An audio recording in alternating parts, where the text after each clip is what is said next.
মা, আজকে তো মেঘমেঘ করেছে, একটু খিচুড়ি করো না। খিচুড়ি খাবি? তবে দাঁড়া, খিচুড়ি বানাবো আজকে। খিচুড়ি বানানোর জন্য শীতের সবজি ফুলকপি, গাজর, বিনস, টমেটো, আলু, কাঁচা লঙ্কা নিয়েছি। ডাল নিয়েছি, মুগের ডাল নিয়েছি, সয়াবিন ভিজিয়ে নিয়েছি, মটরশুঁটি ছাড়িয়ে নিয়েছি। মুগের ডালটা আমি ভালো করে ধুয়ে নিয়েছি, এবার ভেজে নেব। ভাতটা আগে থেকে বসিয়ে রেখেছিলাম, এবার ডালটা ভাজা হয়ে গেছে, এবার ডালটা দিয়ে দেবো।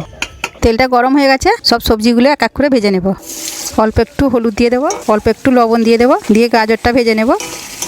আলুগুলো ভেজে নেব, পরিমাণ মতো লবণ দিয়ে দেবো, একটু হলুদ গুঁড়ো দিয়ে দেবো, দিয়ে আলুগুলো ভালো করে ভেজে নেব। ডিম কড়াইগুলো ভেজে নেব। ফুলকপিগুলো ভেজে নেব, ফুলকপিতে একটু হলুদ দিয়ে দেবো, একটু লবণ দিয়ে দেবো, দিয়ে ফুলকপিটা ভেজে নেব। সোয়াবিনগুলো ভেজে নেব। ভেজে রাখা সব সবজিগুলো দিয়ে দেবো। ভেজে রাখা সোয়াবিনগুলো দিয়ে দেবো। কড়াই তেল দিয়ে দিয়েছি, ফোড়নে দিয়ে দেবো তেজপাতা, একটা শুকনো লঙ্কা, টমেটো দিয়ে দেবো, কাঁচা লঙ্কা দিয়ে দেবো।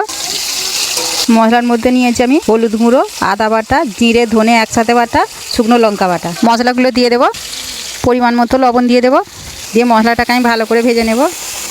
ছাড়িয়ে রাখা মটরশুঁটি দিয়ে দেবো। মশলা ভাজা হয়ে গেছে, তেল ছেড়ে দিয়েছে, এবারে খিচুড়ির মধ্যে দিয়ে দেবো।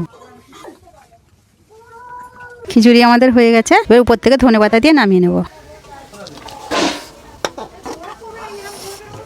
বন্ধুরা, শীতের সবজি দিয়ে গরম গরম খিচুড়ি আমাদের বানানো হয়ে গেছে। উপর থেকে 1 চামচ ঘি দিয়ে দেবো। আপনারা বাড়িতে এইভাবে বানাবেন আর আমার চ্যানেলটাকে লাইক ও সাবস্ক্রাইব করে পাশে থাকবেন।